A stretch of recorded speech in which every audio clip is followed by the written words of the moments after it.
Da Fresh Morning.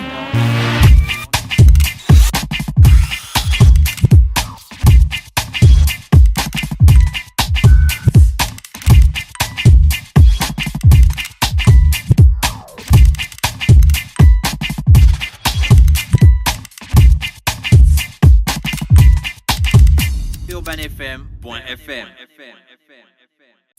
Urban FM. Découvrez et apprenez Urban FM. C'est la première radio urbaine en Gabon. Urban FM, c'est aussi une équipe de jeunes dynamiques à votre écoute pour vous satisfaire. La recherche d'une qualité de son parfaite, de nouvelles techniques de communication. Urban FM, c'est une nouvelle manière de voir et de faire de la radio. Grâce à Urban FM, vous n'écouterez plus la radio de la même façon. Entrez dans l'univers Urban FM 104.5, la station urbaine. 104.5, 104.5, 104.5. Urban FM. Le ministère de la Jeunesse et des Sports et l'association Yori organisent la première édition du Libreville Fitness Tour sous le thème « La femme au cœur du développement par le sport ». Le Libreville Fitness Tour, c'est une caravane sportive exclusivement dédiée aux femmes. Le Libreville Fitness Tour, c'est 3 communes, Libreville, Ovendo et Akanda. 4 sites et 5000 femmes à former. Vous êtes une femme âgée de 15 ans et plus, vous désirez apprendre les bases des exercices sportifs, rejoignez notre caravane en vous inscrivant pour le Libreville Fitness Tour à partir du jeudi 11 mai 2017. Droit de participation unique pour les 4 étapes. 2500 francs CFA, 4 sites, 4 dates à partir de 8h. Samedi 3 juin à la tribune officielle du bord de mer. Samedi 10 juin sur le parking de la gare d'Ovendo. Samedi 17 juin au stade de Nzengayon. Et samedi 24 juin au stade d'Angonje. Libreville Fitness Tour, c'est aussi des conseils de spécialistes de la nutrition et des coachs sportifs spécialisés. Au programme des exercices, abdos fessiers, zumba, maintien sculpte, stretching, point d'inscription, City Sport, géant C cadeau, PMUG, Infoline 06 97 84 27 07 26 05 09. Libreville Fitness Tour, un événement du ministère de la Jeunesse et des Sports en collaboration avec l'association Yori. Sponsor officiel, Anza. Partenaire média, Urban FM 104.5. Sponsor, PMUG, Olam, WeFly et Spayacine.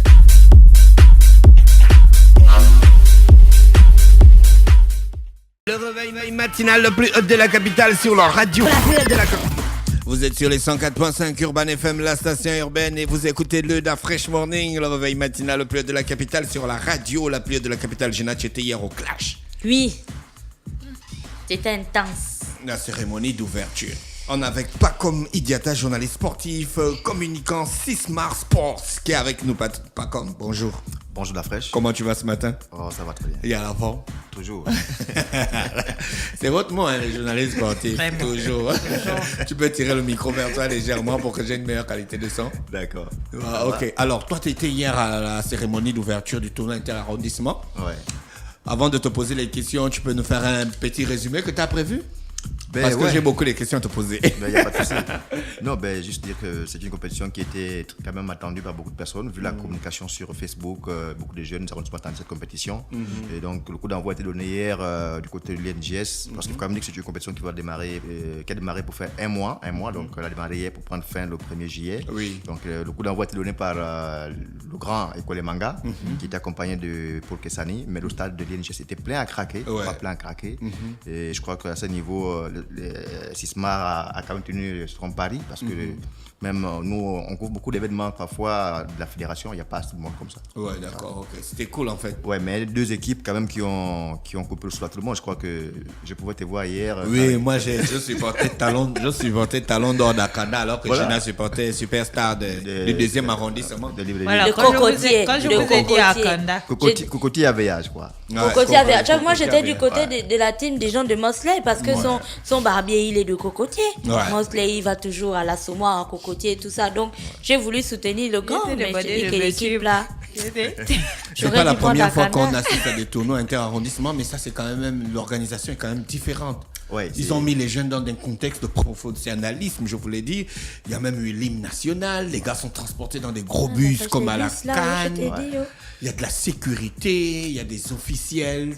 C'est quoi l'objectif derrière? Préparer les jeunes à rentrer dans le Il y a vrai les monde du interviews sport. à la fin. Oui, il y a les interviews. Hein. Non, mais je crois que c'est quand même bien pensé parce que pour beaucoup, ils sont souvent surpris par le haut niveau. Or là, vous avez les conditions un peu de haut niveau et donc quand vous démarrez là, parce que là aussi, il va falloir qu'il y ait une détection des jeunes, donc les meilleurs certainement vont être pris.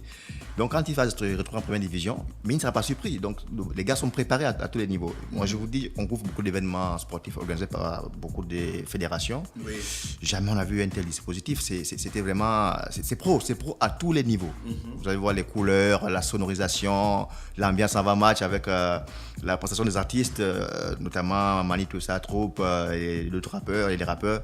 C'était quand même bien. Et puis surtout le niveau de la compétition, parce qu'il faut quand même dire que c'est des jeunes qui, pour la plupart, peut-être n'ont pas joué au ballon depuis longtemps, parce qu'il faut préciser que c'est une compétition qui engage des joueurs qui ne sont pas en première division, qui ne sont pas en deuxième division, donc c'est la troisième, la quatrième et plus. Mais le niveau quand même sur le plan technique était des tailles. Et d'ailleurs on a vu beaucoup de buts, près de 7 buts. Le premier match c'était Talon d'Or. Talon d'Or contre Superstar de Libreville. Comment tu as trouvé le match? Match pour moi techniquement au niveau, même si le deuxième a été quand même un peu plus élevé. Oui, mais le premier match il y avait quand même beaucoup de manquements. Oui, on va quand même le souligner. Le penalty recommencé, j'ai pas très bien compris, c'était quoi le problème? Oui, moi aussi j'ai pas compris. Au départ, l'arbitre n'a pas peut-être compris un peu la règle que lui-même devait connaître, parce qu'en réalité, quand il y a un penalty, si un joueur rentre dans la surface avant que le ballon ne parte, on le reprend. Or lui, il a voulu quand même annuler le but. Sans savoir que la règle ne dit pas d'annuler le but. Il a fallu que le quatrième arbitre l'appelle pour lui expliquer que non, quand c'est comme ça, on recommence le penalty. En fait, j'ai l'impression que ça forme tout le monde, ça forme et les arbitres, ça forme et les jeunes, ça forme et l'organisation. Tout à fait.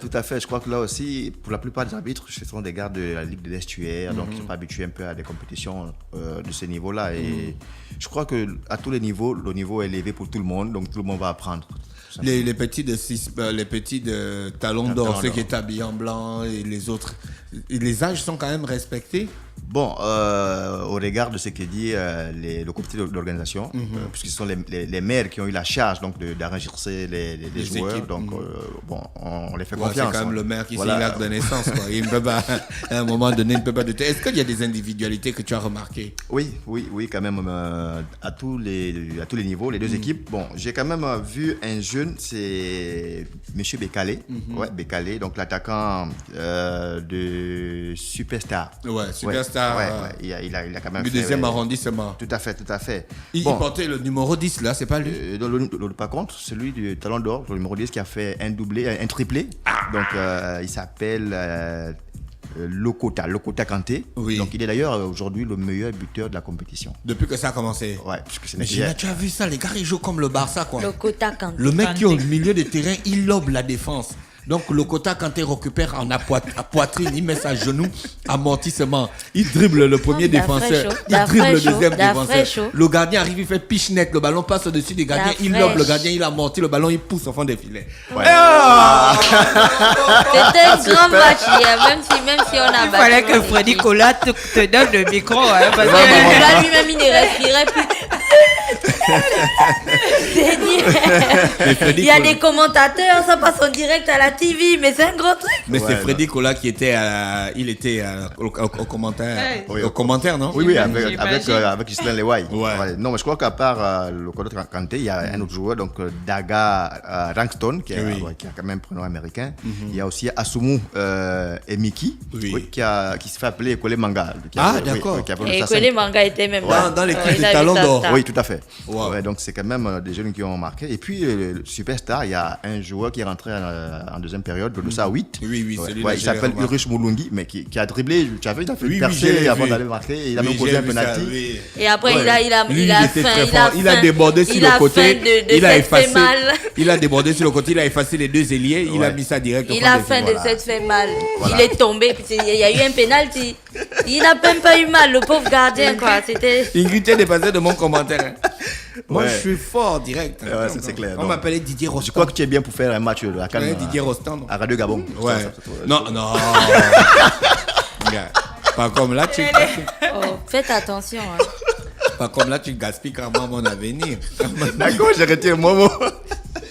Donc ça s'est passé du côté du stade de l'NGS. Ouais, mais c'était quand même bien avec le jeune Milam Romaric. Par Oui. contre, je voulais quand même souligner, enfin, c'est le niveau des coachs. Hein. Oui. Sur le plan tactique, on a vu quand même des coachs qui sont débrouillés, notamment le coach Minta de Superstar qui a fait 3 entrées lorsqu'il était mené 2-1. Et ce sont des entrées payantes parce que. Il était nerveux. Ah oui, très nerveux. Aussi. J'ai vu, j'ai dit que mon Dieu, mes joueurs aujourd'hui là, ils vont mourir. Jamais je n'ai vu un coach aussi nerveux. Ouais, mais il voulait gagner. Il criait sur ses joueurs, c'était d'une violence verbale. Je ne savais pas ce qu'il disait, mais tu voyais les gestes, tu sentais que là, ce n'était pas bien ce qu'il disait. Ouais, Pas bien du tout. Non, c'est tellement pour pousser. Par contre, c'est sûr quel footballeur après cette première journée que tu veux vraiment encore mettre le regard. Ben, le monsieur qui a marqué 3 buts, donc le Kota Kanté, parce que c'est quand même pas facile de marquer 3 buts. Et puis, peut-être à côté de lui, le jeune Moulungi, le riche là, qui vraiment c'est quand même un joueur sur le plan technique, dribbler depuis le milieu de terrain pour se retrouver à la surface, c'est pas facile aussi, parce qu'il faut quand même, en face, il y avait des défenseurs très costauds. Oui. Donc, ce sont les 2 noms quand même qu'il faut retenir. Hein. J'espère que la deuxième journée, ces joueurs seront. Parce qu'il faut penser qu'on est des joueurs un peu horoscopiques. Donc, attendons de voir, parce que c'est quand même un mois de Les joueurs compétition. horoscopiques, c'est vraiment la première fois que j'entends ça. Là, tu mets la fonction tendance des astres, change. en fonction des astres. Donc, c'est un mois, attendons de voir. Un manque de sérieux. Je te jure, ça c'est le manque de taille d'après, je te promets. Les joueurs horoscopiques. Ah oui, ça. Il y avait un deuxième match que nous on n'a pas pu regarder. Oui, c'est le match qui a opposé Dream Team à JS Dakanda. Oui. Un match aussi alléchant. Hein, Ouais, ah bon, hein? Ouais, oui. Et là, Dream Team a gagné 2-0. Oui. Par contre, là-bas, sur le plan technique, il y avait plus des gars un peu mûrs. À ce niveau, beaucoup disaient que les âges n'ont pas été respectés parce qu'on pouvait voir un Eli qui allait très vite sur le côté avec une chauve de quelqu'un, mais on sent quelqu'un qui a duré. Qui a Quoi. 40 ans. Non. Mais, comme je disais tantôt, mais faisons confiance à la commission qui a homologué la participation de ces joueurs. Bon, parce que quand même. Et dit on sent quelqu'un qui a duré. Qui est non, le commentateur là? Non, le journaliste sportif. Non, mais je crois que l'objectif, c'est de permettre à ces jeunes de s'amuser, de se connaître et puis de se mettre en valeur. Parce que là aussi, on ne sait pas. Peut-être que dans les tribunes, il y aura des recruteurs. Déjà, on parle des joueurs de D3, D4. Espérons que Akanda... Il y a une rumeur qui raconte que Figo est au Gabon. Oui, une rumeur, non, mais je crois qu'il est là. Il est là, donc peut-être qu'il sera là, il verra des joueurs. Il peut être au Gabon sans que tout le monde le sache. Ouais, vraiment, c'est une opportunité pour ces jeunes-là de jouer à fond. On ne sait jamais, n'importe qui peut être là. Et j'ai d'ailleurs un ami, à Boudaga, qui était un recruteur de Renan, qui était en Angleterre, qui est là, qui marche avec moi, mais qui ne rate pas d'occasion comme ça. Donc, que ces jeunes-là jouent, on ne sait jamais. L'Angleterre Sur le plan de la déontologie sportive, il y avait le fair play, c'était au programme. Oui, je crois qu'on l'a vu, bon, excepté quelques-uns, notamment le dossier 3 de Talent d'Or qui était un peu trop chaud, mais à un moment donné, il a été ramené par ses coéquipiers, mais je crois que sur le plan général, tout le monde a respecté le fair play, parce que c'est aussi ça, d'abord, l'objectif de la compétition. Ouais. Éduquer les jeunes. Ah oui. Donc la deuxième journée, c'est quand? C'est le 3 juin. Samedi prochain. Et là... Ça sera au stade de Ndarion. Non, le stade de 105. Le stade de 105. Voilà, le stade de 105. À Ovendo. À Ovendo, tout à fait. Bon, par contre, là, je voulais quand même... Je sais que tu as une équipe que tu aimes bien. Ouais. Une équipe que j'aime aussi, Askolengum. Oui, Askolengum. Donc, qui va rentrer en lice, donc le 3. Le 3. Mais par contre, ouais, donc, le stade. Par contre, ce match va se jouer du côté du stade de l'amitié, donc le stade annexe. Ouais. Donc, ils vont jouer contre l'équipe qu'ils appellent équipe A. Ouais, donc, et après, il y aura un match. Le 4e arrondissement, 2 équipes. Voilà. Équipe A et équipe B. Tout à fait. Donc, là-bas, ils ne blaguent pas. Hein? Ouais. Ils ne donnent pas les noms. Non. Donc, équipe A et équipe B. Donc, et puis, il y a Cap Caravan qui affrontera Racing Football donc de la carrière. Ouais, donc, c'est juste après. Ça, c'est du côté du stade de l'amitié. Ah, donc ça me dit il y a 2 stades qui vont bouger. Tout à fait.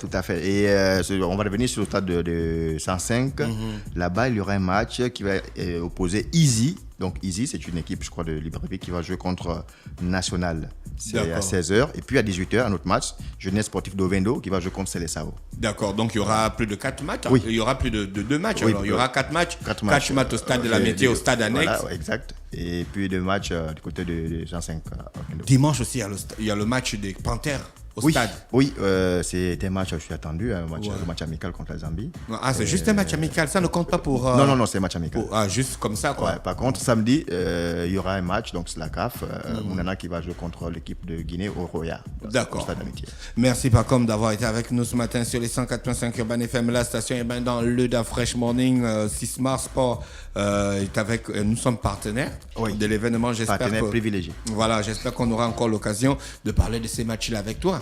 Ben oui, normalement, en réalité c'est Freddy Koula qui devait être là, mais comme le petit était un peu occupé, donc je me suis chargé de faire un peu le bilan, mais je crois qu'on fera un bilan comme ça à chaque journée. Oui, il ne faut pas oublier de nous prendre les noms des meilleurs footballeurs, des jeunes qui se démarquent un peu de la mêlée, quoi. Bien sûr, parce qu'à la fin, il faut qu'on fasse quand même une équipe type de la compétition. Voilà, ça c'est bien, c'est comme ça que les gens font dans les vrais pays. Merci encore, on est avec Paco Midiata dans le studio des 104.5 Urban FM, la station urbaine. On va retrouver Ingrid pour la cuisine et René Rutte pour le des auditeurs. Urban FM. Découvrez et apprenez Urban FM. C'est la première radio urbaine en Gabon. Urban FM, c'est aussi une équipe de jeunes dynamiques à votre écoute pour vous satisfaire. La recherche d'une qualité de son parfaite, de nouvelles techniques de communication. Urban FM, c'est une nouvelle manière de voir et de faire de la radio.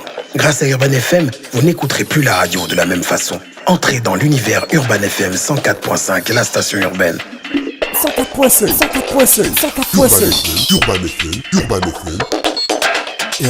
Urban FM.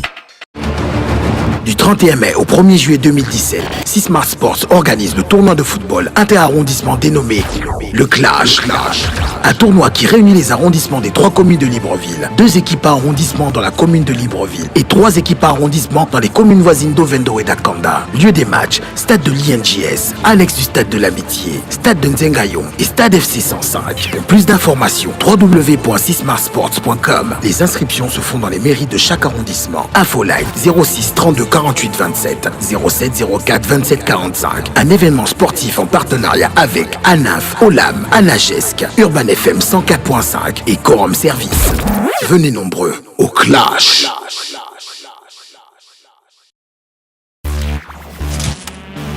Da Fresh Morning.